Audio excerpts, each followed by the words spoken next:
Ladies and gentlemen, good afternoon and welcome to Skyman TV, the tallest man in Black Africa.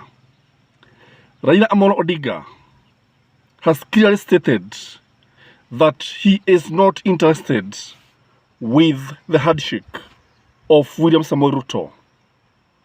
He has gone further and posited that he cannot even greet, he cannot even shake Rigathi Gachagua's hand. But when you look at Kenya Kwanza has been very busy trying to show that Raila Amolo Odinga is very much interested with the handshake. But this is further from the truth. Nothing can be further from the truth.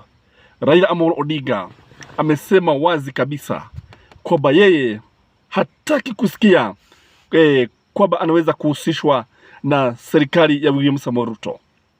In this video, I want us to look at why, the reason behind Raila's constant refusal.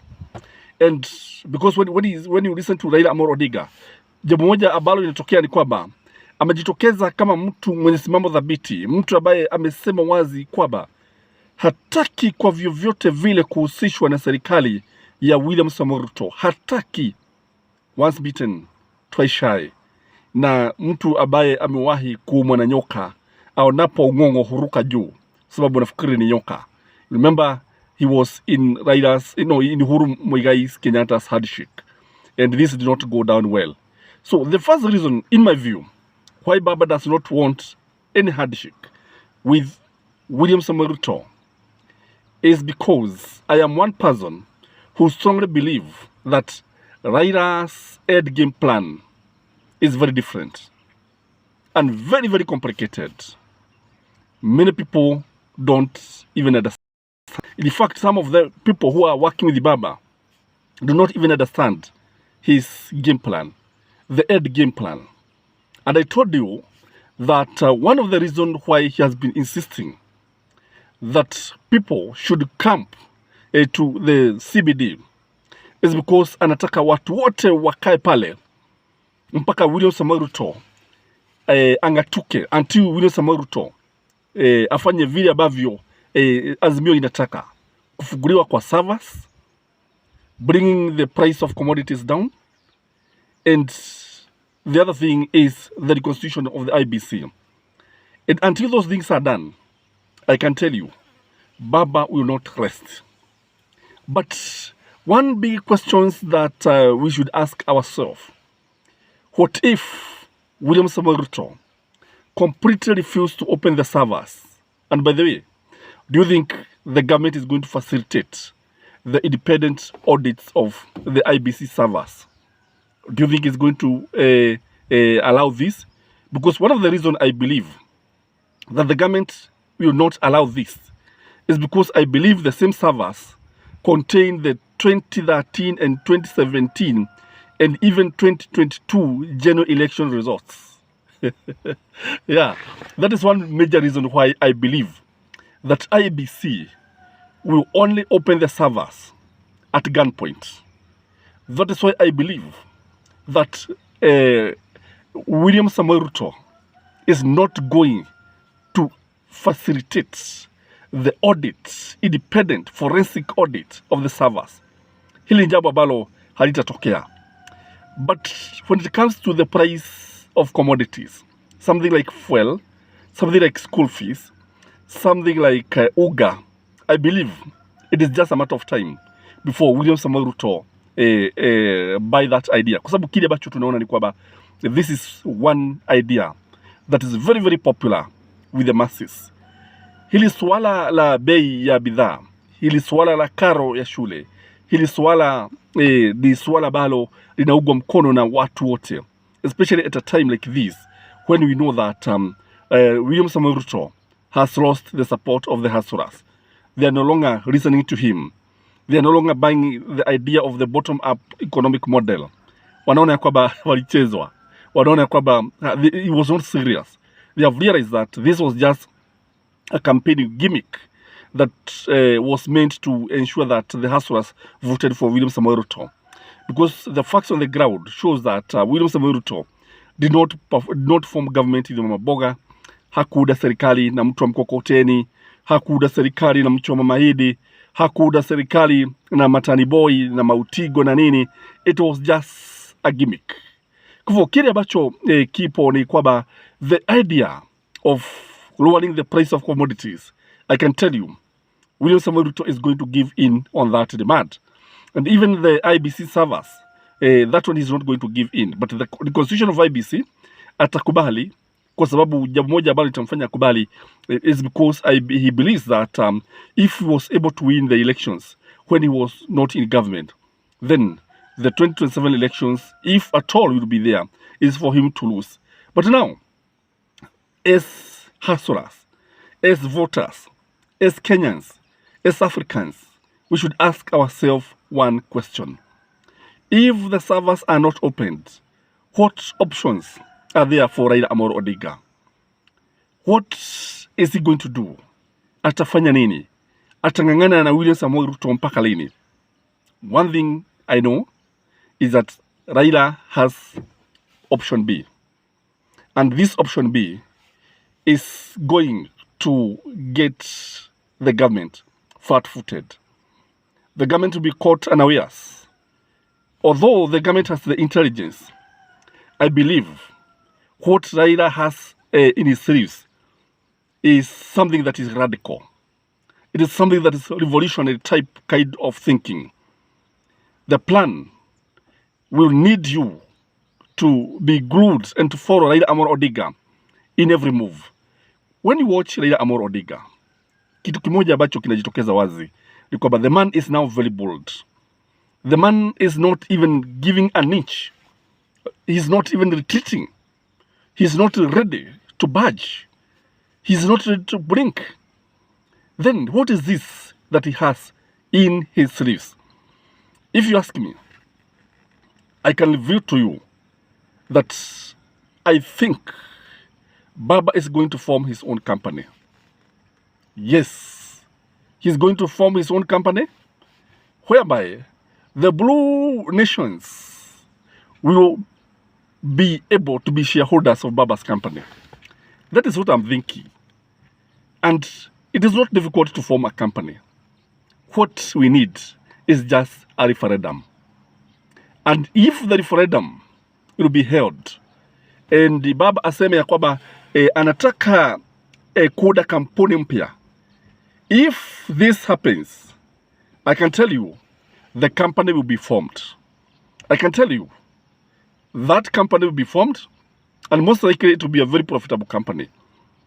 And I believe this company will have the support of the majority of Kenyans. This company will be run in a democratic way. The directors of the companies, the CEO of the company will be elected by the people. The CEO of the company will be a Democrat and a social democrat in this case.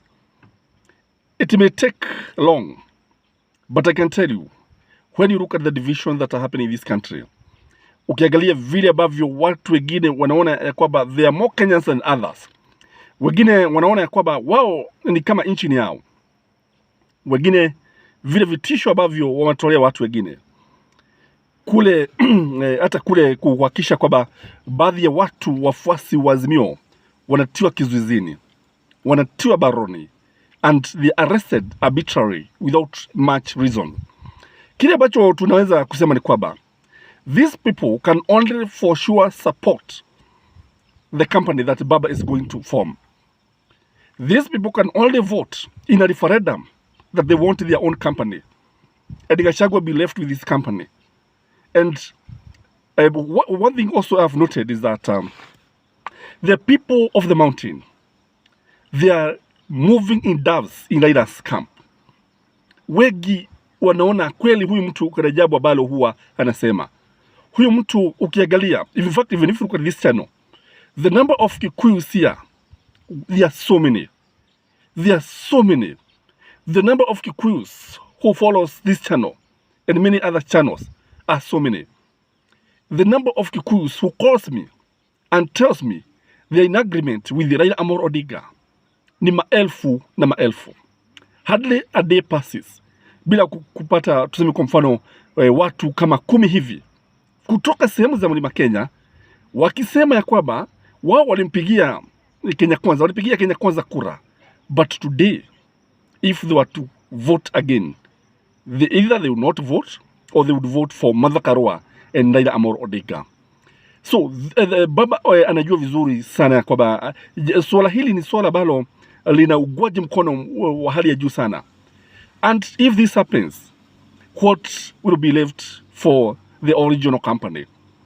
The shareholders of the original companies, majority will be in the Rift Valley and others in Mount Kenya.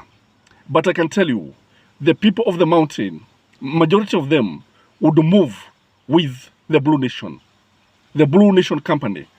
And when you look at Uhuru Muigai Kenyatta is not even moved. I've seen people trying to ridicule Uhuru Muigai Kenyatta. The fact that Donald Trump, the former US president, was aligned in court does not mean that Uhuru Muigai Kenyatta is guilty.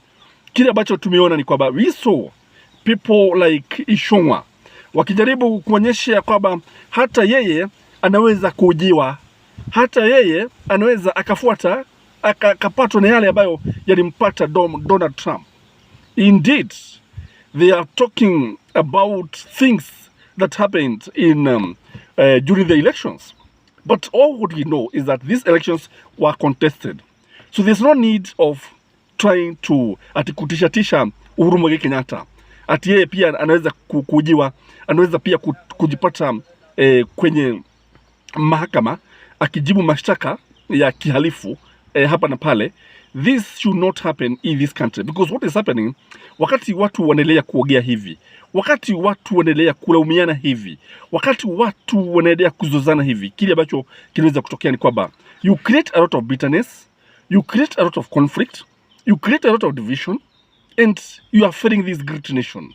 And this one can only accelerate the formation of the other company, which I believe is what is in the series. And when you look at Raila Amolo Odinga, he is very emphatic that Kenya Kwanza should stop using propaganda kusema ya kwamba ati yeye anataka kuhusishwa na serikali ya William Ruto. And he knows very well, Baba is very much alive to the fact that this idea of the handshake is not even popular with his supporters. Indeed, watu wengi wamesema na wamemwambia Baba ya kwamba ikiwa atajipata wakati wote ule with the handshake, salamu za heri na William Ruto, they are going to abandon him. But I don't think he's planning to in any way have a handshake with Uhuru Muigai, no, William Ruto. And what we see is that if Raila was to form William Ruto, the government that will be formed will have serious differences. We will have major differences. Because when you look at Raila Amolo Odinga and William Ruto, ni kama maji na mafuta. Huwezi ukayachanganya pale. Kwa sababu ni mambo ambayo hawezi yakafanyika. Ni watu ambao hawezi wakapikiwa katika chungu kimoja. One is a Democrat, Raila is a social democrat, Raila is a reformer. And when you look at William Ruto, you look at him, he is a populist president. Yes, he's a populist president. Because when you look at the promises that he has been given the country, it's because he wants to be popular. When you listen to him, about 50% of his speech ni vile tutafanya, ahadi after ahadi, promise after promise. If you listen to his speech, you realize that is what he has been doing. And by the end of his term, he is not likely to fulfill even half of the promises that he has made to Kenyans. I just want you to take time and go through the UDA manifesto. You'll be shocked to see that he has not been able to do most of the things that he promised. When you look at Kenya Kwanza, you realize that they cannot work with Raila Amolo Odinga and Martha Karua. Ukiangalia utaona ni watu ambao hawezi wakafanya kazi pamoja. Na kile ambacho tunaona ni kwamba kwa hivyo kule kwa yale mambo ya Kenya Kwanza kuambia wananchi kwamba Raila anataka kuwa katika serikali, it is just propaganda. Now, what we know is that when you look at this government, The government is failing because, you see, they took over power, and instead of delivering to the mwananchi, kile ambacho walianza ni mizozo, mivurutano, vurumai, fujo, going after the former ministers, cabinet secretaries, going after Uhuru Muigai Kenyatta. And this is the genesis of where we are now. Because when you look at the country is in a situation, it is not moving forward, it is not moving backward. So that is what I think Raila has over his under his sleeves. And what I can say is that I believe the national dialogue is not going anywhere. If you ask me, I can tell you that it's not going anywhere, because the servers will never be opened, and Baba will not give in to the issue of servers. I don't know what you think, but if you ask me, Raila is doing the right thing. And kindly remember to like this video and subscribe if you have never. For those who support this channel, we are very, very grateful. Continue doing so, and may you have a blessed evening. Bye-bye.